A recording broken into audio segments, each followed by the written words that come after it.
Assalamualaikum warahmatullahi wabarakatuh.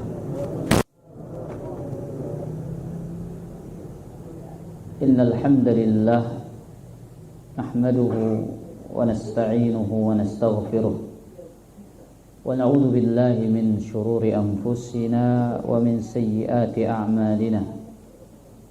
Man yahdihillahu fala mudilla lahu wa man yudlil fala hadiya lahu.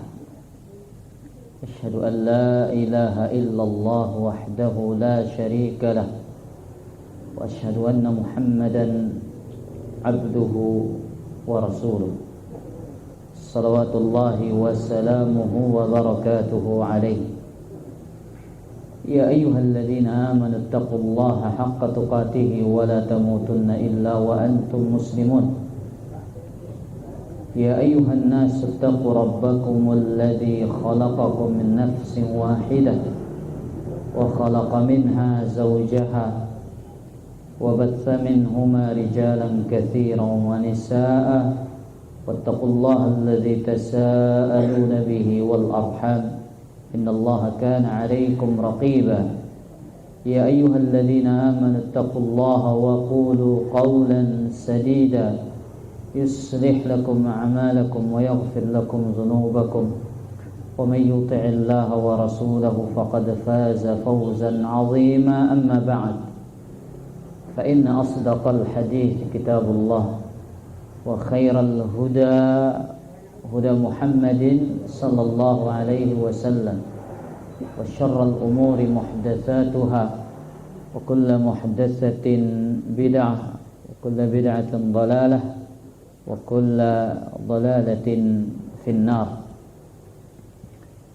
Hadirin dan hadirat, kaum muslimin dan kaum muslimat rahimani wa rahimakumullah.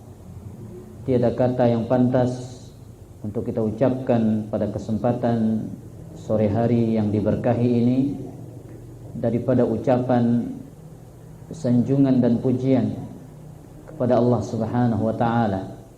Alhamdulillah alladzi bi ni'matihi tatimmus shalihat. Segala puji hanya milik Allah Azza wa Jalla yang dengan karunia-Nya sempurna segala kebaikan.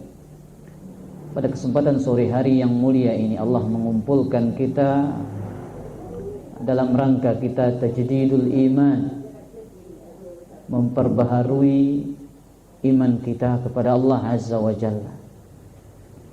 Kita berusaha untuk menguatkan iman kita agar jangan sampai ia rapuh, jangan sampai ia runtuh, jangan sampai Allah cabut iman yang begitu berharga ini dari jiwa-jiwa kita. Salah satu dengan cara menuntut ilmu, mendengarkan kalamullah, mendengarkan petuah-petuah dari sabda-sabda Nabi sallallahu alaihi wasallam. Para jemaah yang dimuliakan oleh Allah, kita tidak lupa mengucapkan salawat dan salam kepada junjungan kita, suri tauladan kita, Nabi yang kita cintai, Nabi besar Muhammad sallallahu alaihi wasallam. Pada pertemuan yang lalu kita membahas tentang kaidah yang pertama, tauhid adalah kunci pokok atau pokok utama bersihnya jiwa. Kita sampai masih pada pembahasan tentang bahwasanya perkara yang paling mengotori hati itu adalah kesyirikan. Tidak ada sesuatu yang lebih berbahaya atas hati dan jiwa manusia daripada bahaya kesyirikan. Sebagaimana racun yang bisa membahayakan tubuh manusia, membahayakan nyawa manusia, demikian pula dengan kesyirikan. Ia menjadi ancaman nomor satu, ancaman terbesar, ancaman paling berbahaya bagi keselamatan manusia pada hari kiamat. Makanya Allah Azza wa Jalla menyatakan ancaman ini langsung kepada Nabi Muhammad sallallahu alaihi wasallam yang Allah terangkan di dalam surat Az-Zumar Allah mengatakan, "Walaqad uhiya ilaika wa ilal ladzina min qablika la in asyrakta la yahbatanna 'amaluk wa la takunanna minal khasirin." Sungguh telah diwahyukan kepada engkau wahai Muhammad sallallahu alaihi wasallam, dan telah diwahyukan kepada orang-orang sebelum engkau, apabila engkau berbuat syirik kepada Allah Azza wa Jalla, niscaya akan batallah seluruh amalanmu, akan hancur dan sirna seluruh amal salehmu. Ancaman ini langsung Allah berikan kepada Nabi Muhammad SAW, menunjukkan bahwasanya ancaman yang paling berbahaya yang dihadapi oleh orang-orang yang beriman adalah ancaman kesyirikan. Allah simpangkan hatinya, Allah sesatkan dia sehingga dia jatuh ke dalam perkara kesyirikan. Dan hal yang pertama kali diusahakan oleh iblis dan bala tentaranya, sebagaimana penjelasan Ibnu Qayyim rahimahullah, adalah bagaimana ia berhasil berusaha totalitas dan maksimal iblis itu bisa menyeret kita untuk jatuh ke dalam perkara kesyirikan. Ya, makanya Allah katakan akan batal seluruh amalanmu Muhammad. Akan batal seluruh amalanmu, dan kau pasti akan menjadi orang-orang yang merugi. Tidak ada kerugian yang paling besar daripada kerugian yang dimana orang mati berjumpa dengan Allah Azza wa Jalla membawa dosa syirik kepada Allah Subhanahu wa ta'ala. Wa huwa dzambul ladzi la yaghfiruhu Allah abadan, dan dia adalah dosa yang tidak akan pernah Allah ampuni selama-lamanya. Liman mata alaih, bagi orang yang mati membawanya. Tapi kalau ada orang yang bertaubat dari kesyirikan sebelum ia meninggal dunia, Allah Azza wa Jalla akan terima taubatnya. Sebesar apapun dosa, sebesar apapun maksiat, Allah tidak pernah menutup pintu taubatnya bagi pelaku dosa dan maksiat itu. Sebanyak apapun, sebesar apapun, sepenuh bumi, ya, sepenuh alam semesta, dia membawa dosa berjumpa dengan Allah Azza wa Jalla. Namun dia sebelum itu dia bertaubat, maka Allah Azza wa Jalla akan menerima taubatnya. Dan Nabi SAW menjelaskan kepada kita, ya, melalui hadis yang diriwayatkan oleh Imam Muslim. Hadis ini adalah hadis qudsi. Innakum ya ibadi innakum tukhti'una bil-laili wan-nahar. Sesungguhnya kalian itu, wahai hamba-hambaku, senantiasa jatuh ke dalam dosa sepanjang hari dan sepanjang malam. Wa ana aghfirudz dzunuba jami'a. Tapi akulah yang mengampuni dosa-dosa. Para jemaah yang dimuliakan oleh Allah Azza wa Jalla. Maka oleh karena itu, satu hal yang paling menakutkan bagi kita adalah dosa syirik. Ini harus kita tekankan pada diri kita. Kita takut terhadap sebuah dosa yang bernama kesyirikan. Karena Allah mengatakan, innallaha la yaghfiru an yushraka bihi wa yaghfiru ma duna dzalika liman yasha. Sesungguhnya Allah Azza wa Jalla tidak mengampuni orang-orang yang mempersekutukannya, berbuat syirik. Wa yaghfiru ma duna dzalik, Allah ampuni dosa selainnya. Bagi siapa? Liman yasha. Ya, liman yasha. Bagi siapa yang Allah Azza wa Jalla kehendaki. Artinya orang yang bertauhid tapi dia membawa dosa-dosa selain kesyirikan, apakah ada kesempatan untuk diampuni? Jelas ada. Pasti ada. Itu keyakinan Ahlus Sunnah. Makanya pelaku dosa besar itu Nabi SAW memberikan syafaat kepada mereka. Dan sunnah Nabi Daud, apa kata Nabi SAW? Syafaati li ahlil kabair min ummati yaumal qiyamah. Syafaatku untuk pelaku dosa besar dari umatku pada hari kiamat. Jadi suatu ketika ada seorang mahasiswa datang kepada saya. Assalamualaikum Pak Ustadz, boleh saya wawancara? Tentang apa wawancara antum ini? Oh, ini tugas dari dosen. Kan antum berpemahaman sunnah, berpemahaman salafi katanya. Kami ingin mengajukan satu pertanyaan saja. Oh, silahkan, apa pertanyaan Anda? Ditanyakan. Pertanyaannya begini Pak Ustadz katanya. Apakah ada kesempatan pelaku dosa besar yang mati dalam keadaan membawa dosa besar dan belum bertaubat akan masuk ke dalam surga Allah Subhanahu wa taala? Mungkin dari pertanyaan ini ingin membongkar ideologi kita. Mungkin dimaksudkan apakah kita termasuk orang-orang takfiri atau bukan. Kalau orang Khawarij sudah jelas apa keyakinan mereka, kekal di dalam neraka, nggak ada kesempatan. Tapi kalau Ahlus Sunnah, selain syirik, dosa besar selain syirik, orang yang mati dalam keadaan membawanya, meskipun tidak bertaubat, ada kesempatan masuk surga? Pasti ada kesempatan.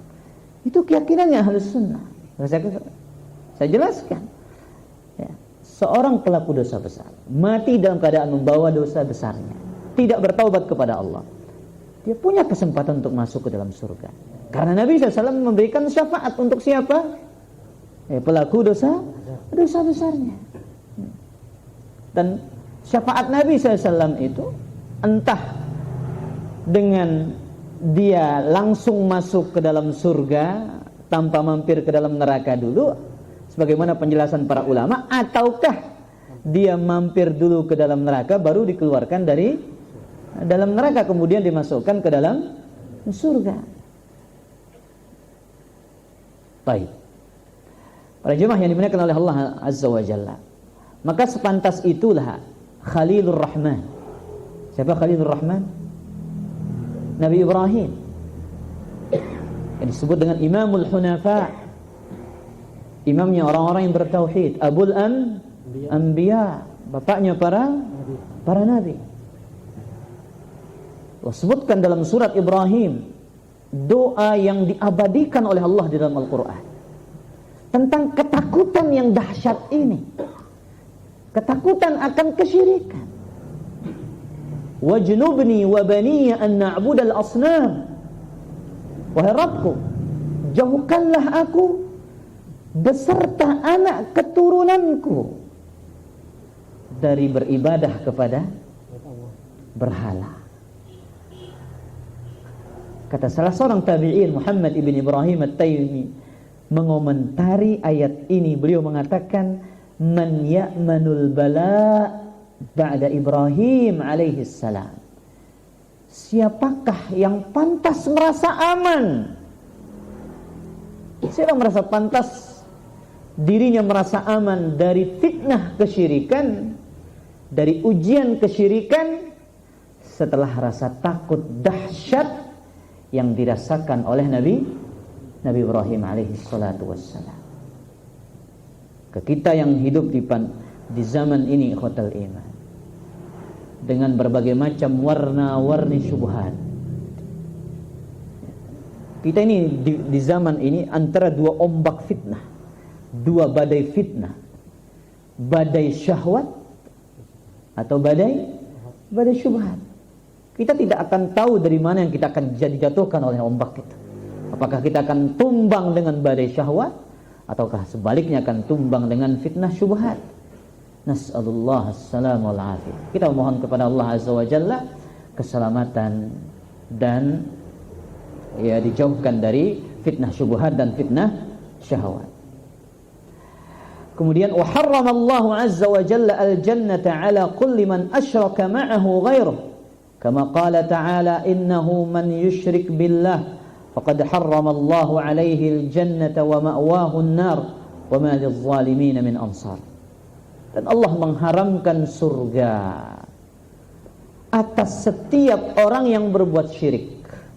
Tapi ingat, catat dengan baik, syirik besar, bukan syirik kecil. Ya, seperti menyembelih kepada selain Allah Azza wa Jalla. Dan ini yang banyak terjatuh kaum muslimin di dalamnya. Az-zabhu li ghairillah, menyembelih kepada selain Allah Azza wa Jalla. Mereka mempersembahkan sesembelihan kepada selain Allah Tabaraka wa Ta'ala. Musim kemarau berkepanjangan, ingin dapat hujan, menyembelih kepada selain Allah Azza wa Jalla. Agar mendapatkan hasil bumi yang lebih melimpah, menyembelih kepada selain Allah Azza wa Jalla. Dan yang semisal dengannya ini ada perbuatan syirik kepada Allah Azza wa Jalla. Tapi inti dari perbuatan syirik itu satu.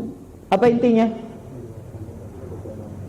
Mempersembahkan ibadah kepada selain Allah. Setiap ibadah yang dikatakan ibadah, yang itu hak prerogatif Allah Azza wa Jalla, maka mempersembahkannya kepada selain Allah disebut kesyirikan. Baik. Allah mengatakan,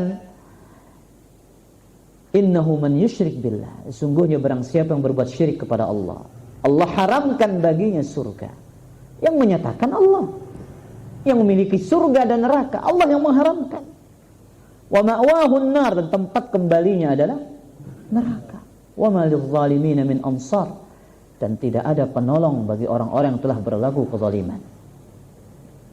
Fa idza haqqaqa al-'abdu at-tauhid hasalat lahu az-zakatul kamilah. Apabila seorang hamba mewujudkan tauhid, maka dia akan mendapatkan kesucian hati yang sempurna. Jadi kadar kesucian jiwa kita ini tergantung kadar kesempurnaan tauhid pada jiwa kita. Semakin tinggi level tauhid kita, maka semakin baik pula kebersihan jiwa dan hati kita. Semakin kurang kualitas tauhid kita, maka semakin kurang pula ya kebersihan dan kesucian jiwa seorang mukmin. Wa hasalat lahul hidayah wal amnu tamman fid dunya wal akhirah. Apabila sempurna tauhid seorang hamba, maka ia akan mendapatkan hidayah dan rasa aman yang sempurna di dunia dan di akhirat. Kama qala Allah Azza wa Jalla, sebagaimana yang Allah firmankan, alladzina amanu wa lam yalbisu imanahum bizulmin ulaika lahumul amnu wa hum muhtadun. Orang-orang yang beriman, tidak mencampuri keimanan mereka dengan kezaliman, maka merekalah yang akan mendapatkan aman, dan merekalah orang-orang yang berada di atas petunjuk. Famata akhlasal 'abdu adh-dhulla lillah wal mahabbata lah khalusat a'maluhu wa sahhat wa zakat nafsuhu wa tabat, wa mata adkhala 'alayha ma yashubuha min shawa'ib asy-syirk dakhala ala nafsihi min ad-danasi wat tadasiyati bihasabi dzalik.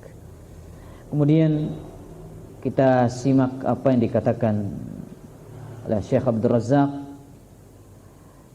Beliau mengatakan, ya, apa kata beliau? Kapan saja seorang hamba memurnikan ketundukannya hanya kepada Allah, kecintaannya hanya kepada Allah, semua amalannya murni hanya kepada Allah Azza wa Jalla, wa zakat nafsuhu wa tabat, maka di saat itu pula lah jiwanya akan bersih dan baik. Wa mata adkhala 'alaiha ma yashubuha, dan kapan saja seorang hamba memasukkan ke dalam jiwanya dari karat-karat kesyirikan, kotoran-kotoran kesyirikan. Sebagaimana kita tahu, karat besi itu bermacam-macam. Ada karat yang memang sulit, sudah tak mungkin untuk dibersihkan, atau mungkin bisa dibersihkan tapi agak dikurangi sedikit. Dan ada karat yang masih kecil sedikit, itu gampang untuk dihilangkan. Ibarat seperti itulah noda-noda yang ada mengotori jiwa manusia ini. Dan tidak ada karat yang paling sulit dibersihkan daripada karat kesyirikan.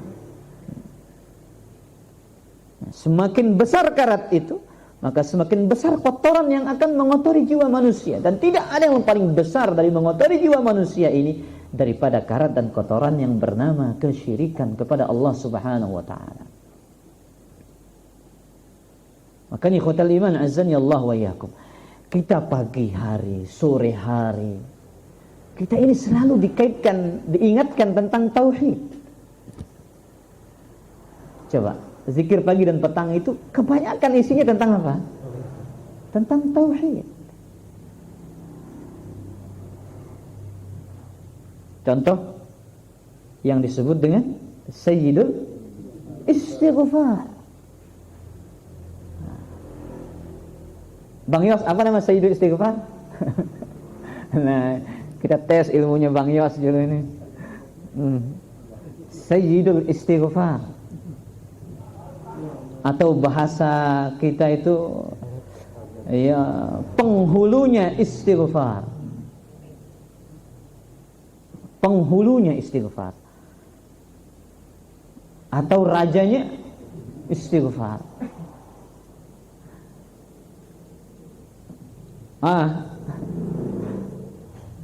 Pak Mansur sudah nih. Masya Allah. Allahumma anta rabbi la ilaha illa anta khalaqtani wa ana abduka wa ana ala ahdika wa wa'dika mastata'tu a'udzu bika min syarri ma sana'tu abu'u laka bi ni'matika alayya wa abu'u bi dhanbi faghfirli fa innahu la yaghfiru dzunuba illa. Ini namanya penghulu istighfar. Istighfar pada level tertinggi. Afdalul istighfar. Istighfar yang paling utama. Apa isinya ikhwatal iman? Di situ pengakuan tentang tauhid. Pengakuan tentang dosa-dosa yang dilakukan oleh hamba ini. Allahumma anta rabbi. Dimulai dengan pengakuan terhadap rububiyah Allah Azza wa Jalla. Makanya zikir pagi dan petang ini salah satu khasiatnya taqwiyatus silah bainal abdi wa rabbih, menguatkan hubungan antara hamba dengan Allah Azza wa Jalla dan memperkuat tauhid kita. Jadi isinya zikir pagi dan petang, isinya tauhid ikhwatal iman. Kontennya tentang tauhid agar kita ini kuat tauhid kita kepada Allah Subhanahu wa taala. Kemudian bismillahilladzi la yadurru ma'asmihi syai'un fil ardi wala fis sama' wa huwas samiul alim. Isinya apa di situ? Tauhid. Bismillah, dengan nama Allah. La yadurru ma'asmihi, tidak akan ada yang mampu membahayakan bersama namanya sesuatu apapun di atas muka bumi. Fil ardi wala fis sama', dan di atas langit.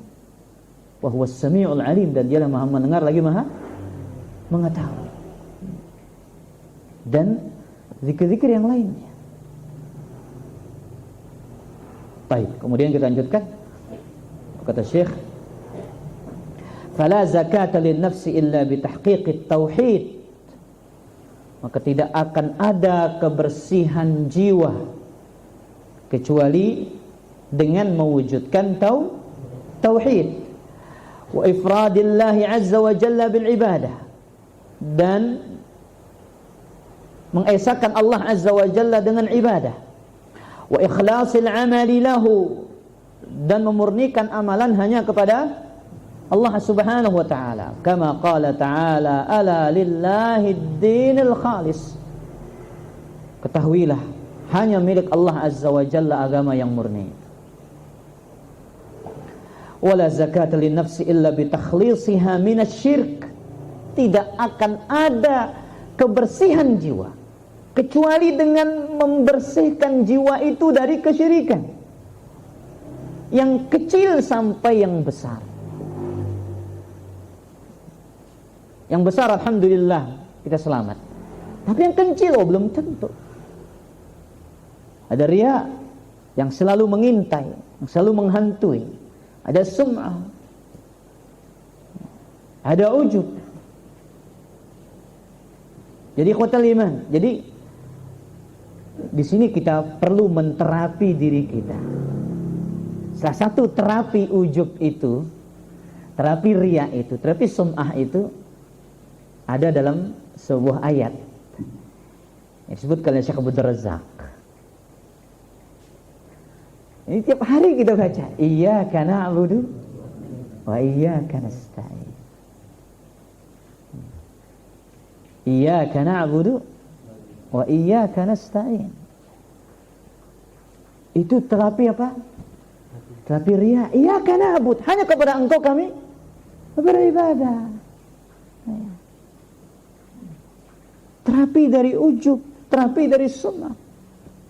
Wa iyyaka nasta'in, dan hanya Engkau yang mampu menolong kami untuk menghilangkan penyakit riya, penyakit ujub, penyakit sum'ah.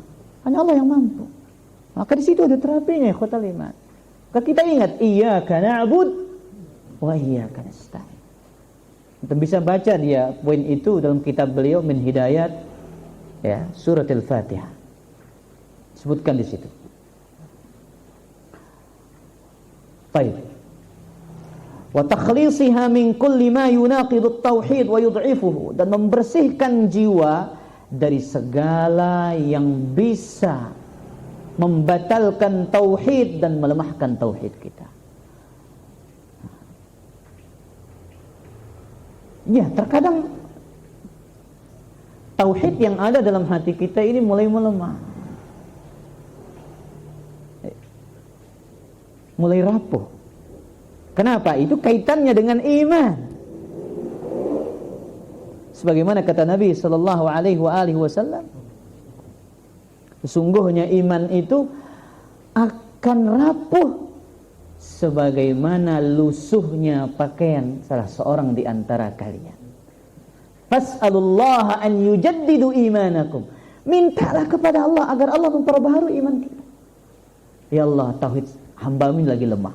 Ya Allah, iman hamba-Mu ini lagi drop. Ya Allah, perbaharuilah iman hamba-Mu ini.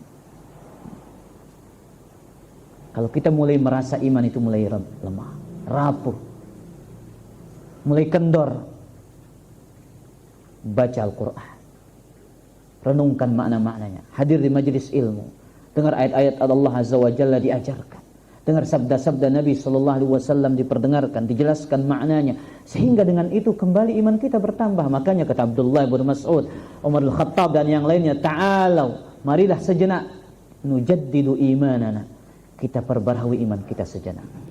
Ta'alau nujaddidu imanana sa'atan, mari kita sejenak untuk memperbaharui keimanan kita kepada Allah Subhanahu wa ta'ala.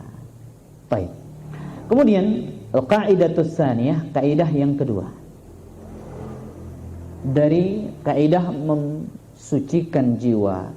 Ad-du'a miftahu zakatin nufus. Doa adalah kunci penyucian jiwa.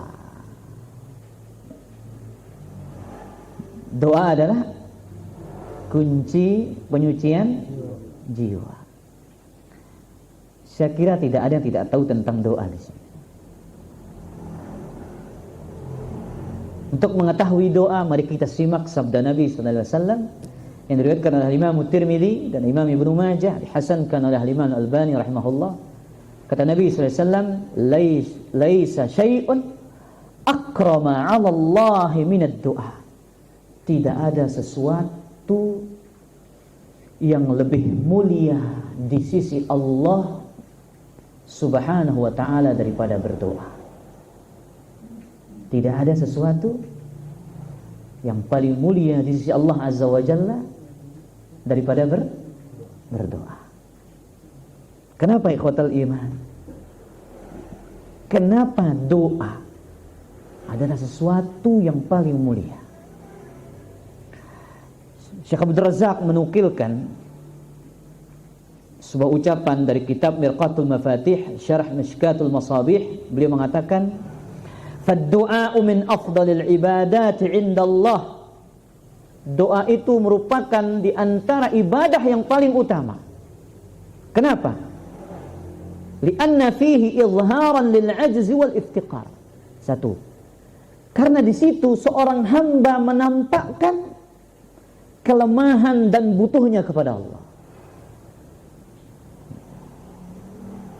Tatkala seorang hamba mengangkat kedua tangannya, tatkala seorang hamba mengatakan ketika dalam sujudnya, ya Allah, Rabbana, Rabbi, wahai Rabbku, ighfirli, ampunilah dosa-dosaku, warhamni, rahmatilah diriku, warzuqni, berikanlah diriku ini rezeki. Tatkala ia mengatakan seperti itu, tatkala ia bermunajat dengan doa ini, melantunkan doa-doa ini, di saat itu dia menunjukkan sikap bahwasanya dirinya lemah, dirinya tidak memiliki kemampuan, dirinya butuh kepada Allah Subhanahu wa taala. Satu. Yang kedua, wattadalluli wal inkisar. Kenapa doa itu adalah sesuatu yang paling mulia di sisi Allah? Karena menampakkan kerendahan diri, menampakkan kerendahan diri dan luluhnya jiwa kepada siapa? Kepada Allah Azza wa Jalla. Makanya Allah cinta kepada orang-orang yang berdoa. Kalau manusia, ya, semakin banyak permintaannya, semakin kita nggak senang sama dia. Lah, keluik kemilin dengan wah, tembe yang mampu milih sak lain. Ya. Jangankan orang yang beli sama kita cerewet bagaimana? Kira-kira malas nggak kita layani? Oh, udah malas kita. Lah, tahu daya jamak dengannya katanya sudah dikasih, maunya nambah banyak sekali tawarannya. Itu manusia. Tapi Allah Azza wa Jalla marah kalau hambanya tidak berdoa kepadanya.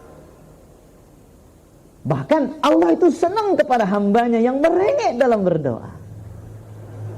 Makanya di antara adab yang diajarkan oleh Nabi kita SAW dalam berdoa itu adalah apa?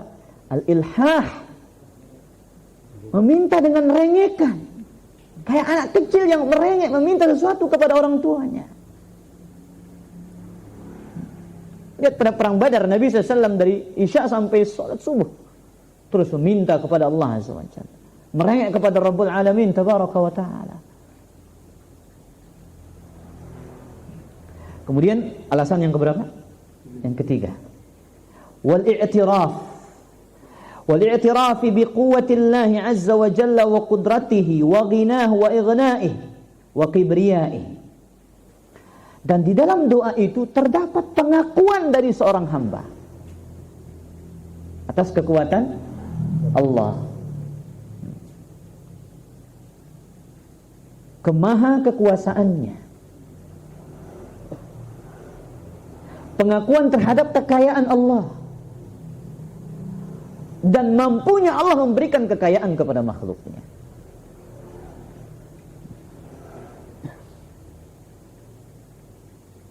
Makanya Allah seru kepada seluruh manusia ini dalam Al-Quranul Karim. Apa kata Allah? Ya ayyuhan nasu antumul fuqara'u ilallah. Wahai sekalian manusia, kalian itu yang butuh kepada Allah. Kalian itu fakir. Antumul fuqara. Kalian semua butuh kepada Allah. Innallaha huwal ghaniyul hamid. Allah itu yang maha kaya lagi maha terpuji.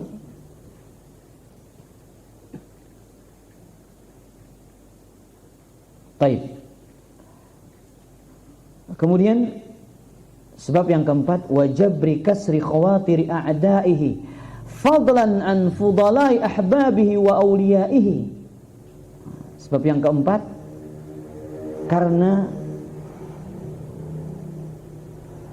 doa merupakan solusi dari atas keputusasaan para hambanya.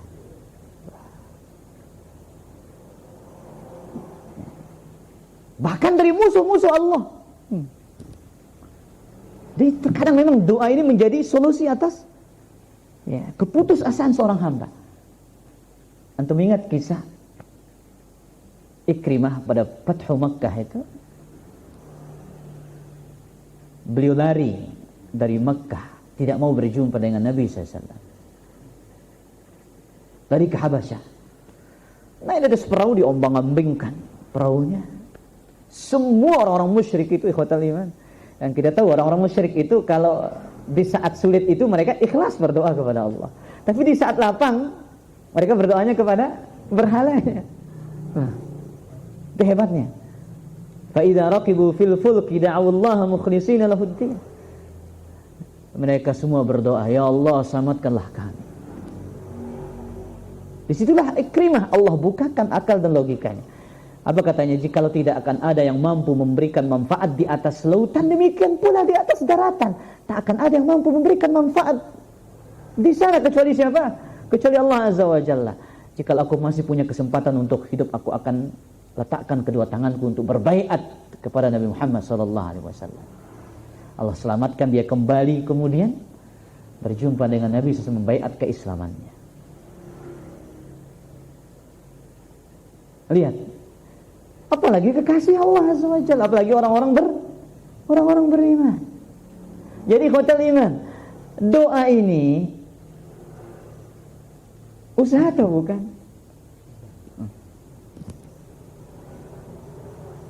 Besul. Doa usaha apa, Dek? Hah? Doa usaha apa ndak? Oh, ndak ana nengkajana. Nengkajana. Kebau wahsul nengkajana tadah. Terus apa kalau bukan usaha, Sul?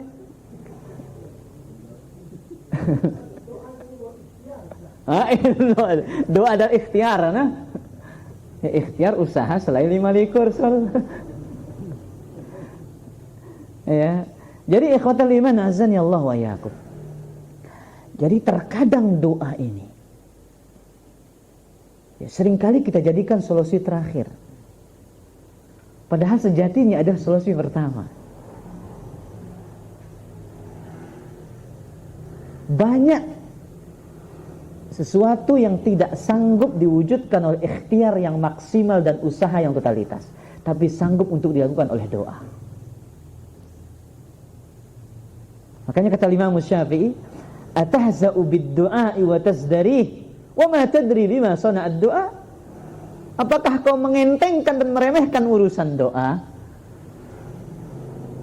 sedangkan engkau tidak pernah tahu apa efek yang bisa dihasilkan oleh doa itu sendiri. Banyak hal yang tidak bisa dilakukan oleh usaha ikhwatul iman. Orang sudah lelah berobat ke sana kemari, tapi dia berdoa Allah sembuhkan dia dengan sebab doanya.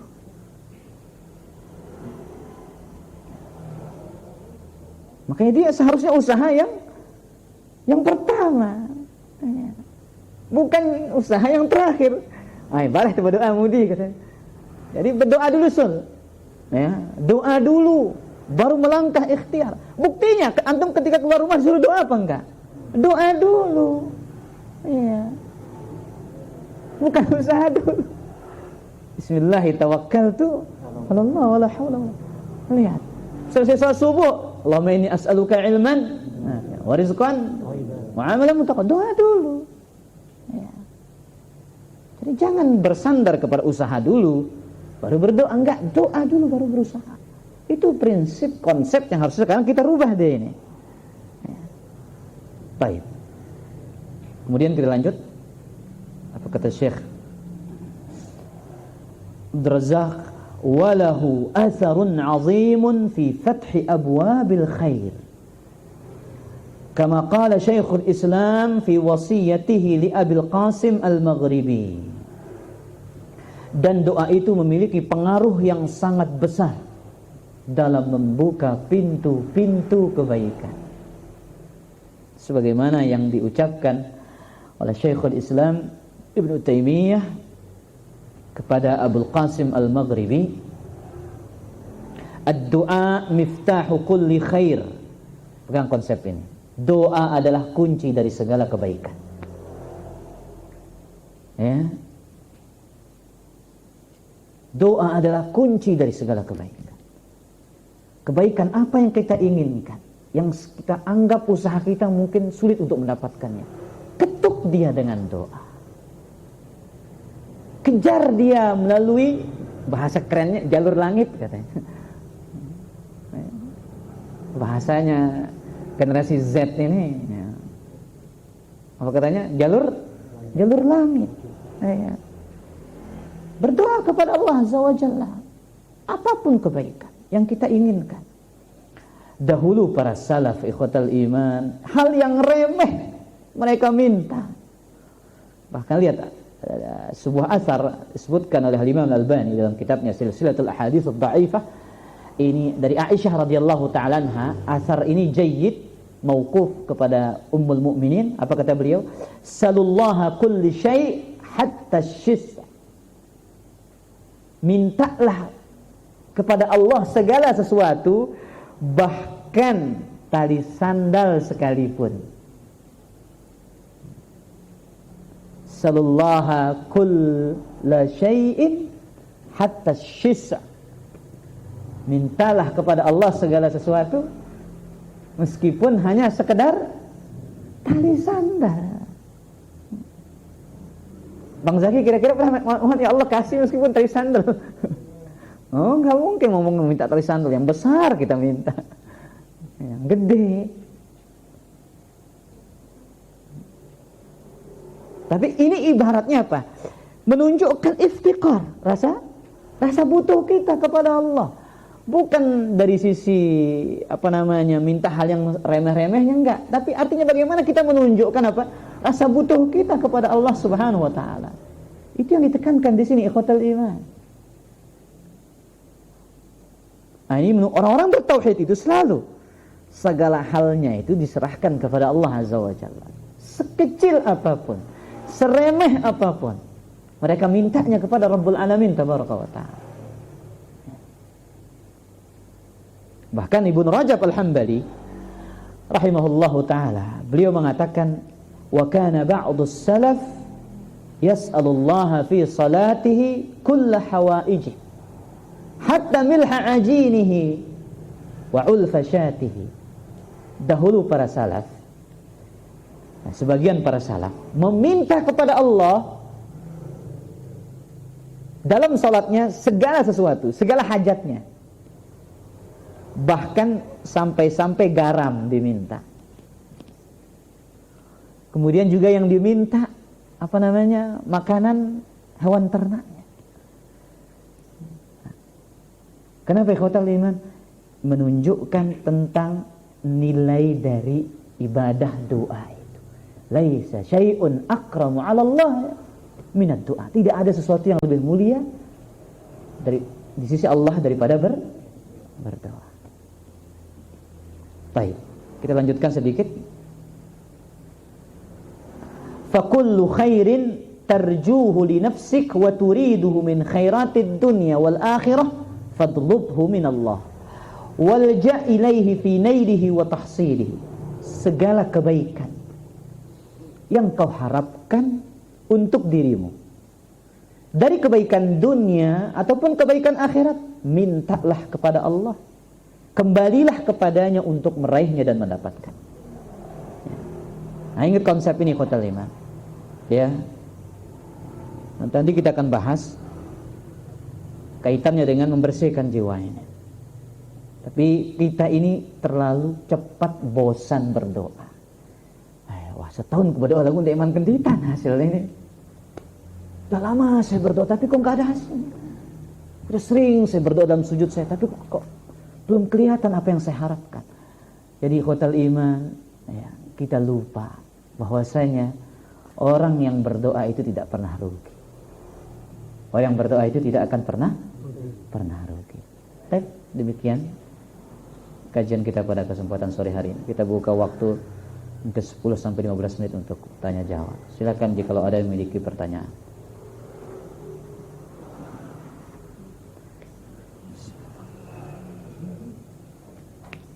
Bismillah.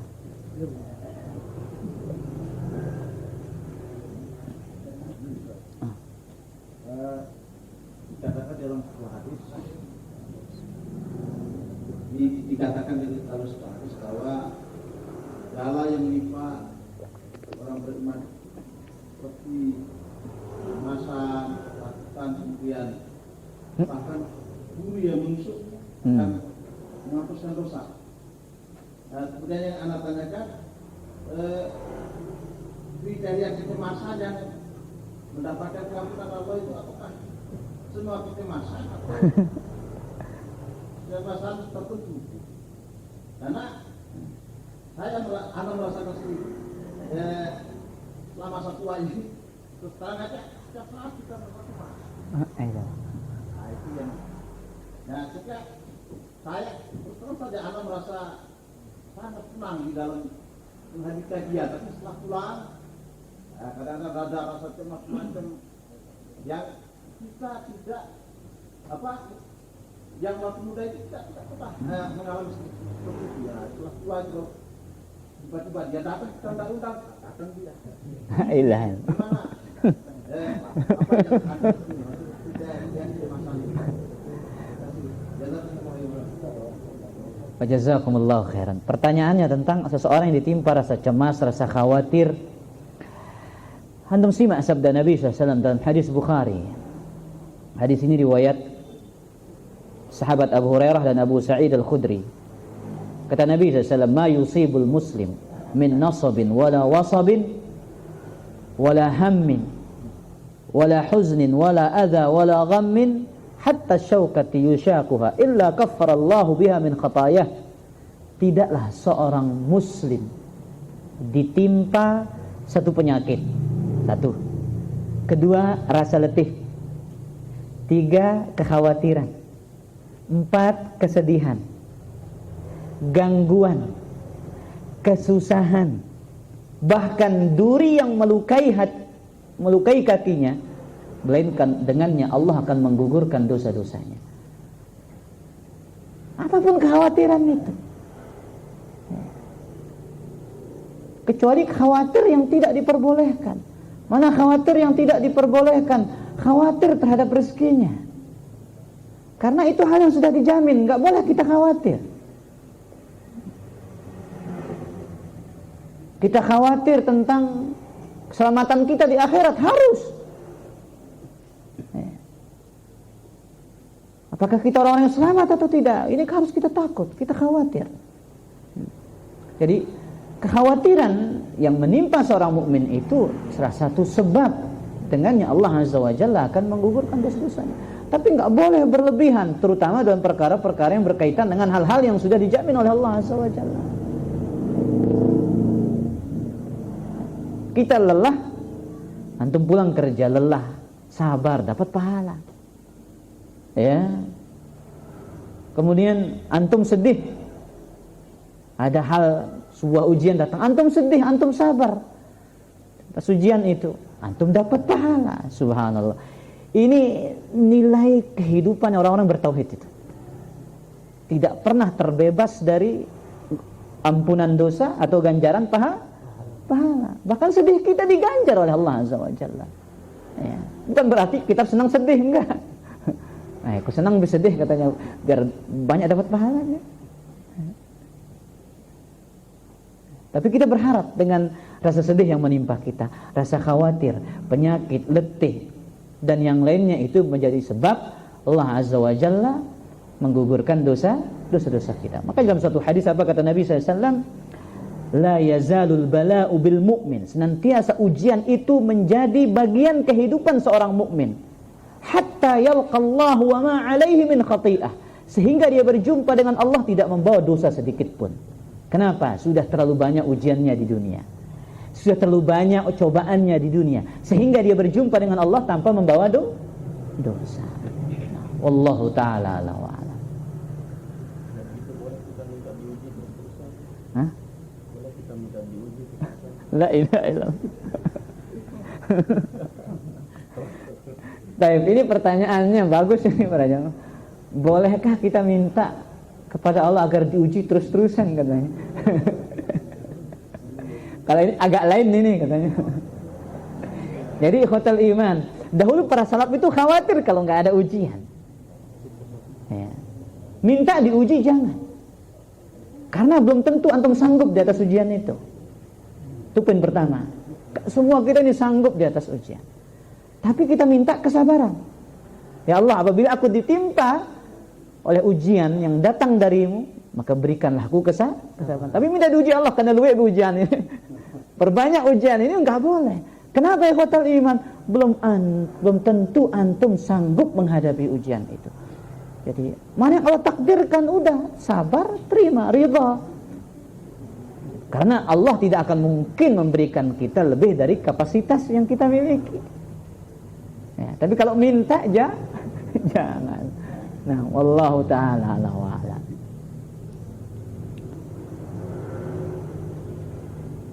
Sul.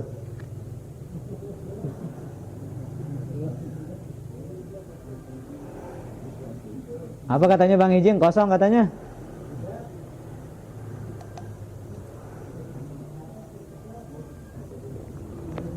Mana Pak Alam? Pak Alam. Pak Alam.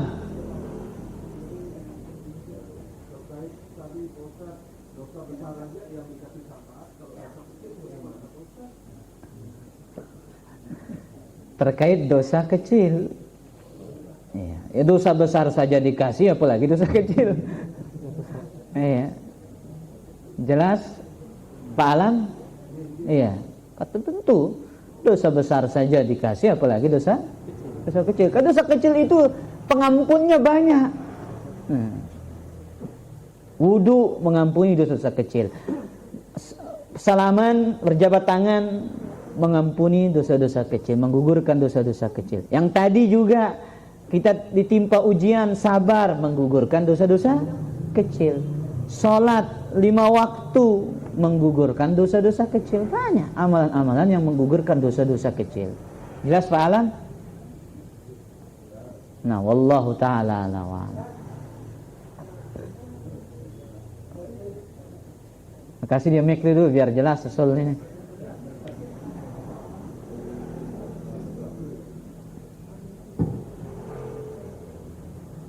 Tadi dijelaskan masalah kesyirikan Ustaz. Kita paham, tapi maksiat ini jangan terus ya. Syirik bisa kita stop, maksiat jalan terus. Ini bagaimana Ustaz? Baik, pertanyaannya. Jalan keluarnya bagaimana Ustaz? Kita terjauh dari perbuatan maksiat ini. Baik. Syirik alhamdulillah bisa diantisipasi katanya Sul. Tapi maksiat ini sulit katanya. Jadi sudah menjadi tabiat manusia ini jatuh ke dalam perbuatan dosa. Lihat bahasa Nabi SAW. Ya, hadis yang sering antum dengar. Kullu bani Adama khata. Dalam bahasa Arab ini dari sighah fa'al. Setiap anak manusia itu banyak berlaku kesalahan, banyak melakukan kesalahan. Jadi kita ini dari bangun tidur sampai tidur lagi itu tidak pakal pas dari kesalahan. Dan bukan sedikit, banyak. Antum buka HP sekarang enggak sulit untuk lepas dari kesalahan. Subhanallah. Makanya khotel iman terutama ini handphone ini, gadget ini. Minimalisir dia. Semakin sedikit antum pegang, semakin kurang dosa. Makin banyak antum pegang, makin terbuka lebar pintu dosa di situ. Makanya antum jadikan, pernah saya sampaikan ucapan salah seorang ulama itu, jadikan handphone ini kayak toilet. Di saat kita butuh barulah kita masuk ke dalamnya. Ada orang masuk toilet kalau nggak butuh? Nggak bakal. Seperti itu. Kapan kita butuh baru kita pegang. Sehingga dosa itu kita minimalisir. Scroll atas, scroll bawah, scroll kiri, scroll kanan. Subhanallah. Kalau ada grup isinya ghibah, keluar dari grup itu daripada antum banyak dosa di situ. Nas'alullah salamu alaihi. Kemudian juga kita ingat apa kata firman Allah Azza wa Jalla dalam hadis qudsi itu, innakum tukhti'una bil-laili wan-nahar. Kalian itu terus melakukan dosa sepanjang hari dan sepanjang malam. Tapi manusia yang baik, hamba yang baik itu yang mau bertaubat. Dialah yang mengikuti Nabi Adam alaihissalam. Manusia yang tidak baik, dia berdosa tidak, tapi tidak mau bertaubat. Dia mengikuti jejaknya iblis. Melakukan kesalahan namun tidak mau bertaubat. Makanya lihat apa kata doa Nabi Adam itu, Rabbana zalamna anfusana wa illam taghfir lana wa tarhamna lanakunanna minal khasirin. Itu hamba yang baik. Hamba yang baik dia jatuh ke dalam dosa namun dia tidak lupa tugasnya. Apa tugasnya? Bertaubat kepada Allah Azza wa Jalla. Ingat, taubat itu bukan hanya tugas pendosa, tapi juga tugasnya orang-orang beriman. Lihat apa kata Nabi SAW. Ya ayuhan nas, tubu ilallah. Wahai sekalian manusia, bertaubatlah kepada Allah. Fa inni atubu fil yaumi mi'atu marratin. Sungguhnya aku bertaubat kepada Allah dalam satu harinya sebanyak 100 kali. Itu sekelas levelnya Nabi Muhammad SAW. Bagaimana sekelas kita? Wajib untuk lebih banyak bertaubat kepada Allah Subhanahu wa ta'ala. Tapi kita kira demikian kajian kita pada kesempatan sore hari ini. Kurang lebihnya mohon maaf kalau ada kata-kata yang kurang pas. Subhanakallahumma bihamdika asyhadu an la ilaha illa anta astaghfiruka wa atubu ilaik. Wassalamu alaikum warahmatullahi wabarakatuh.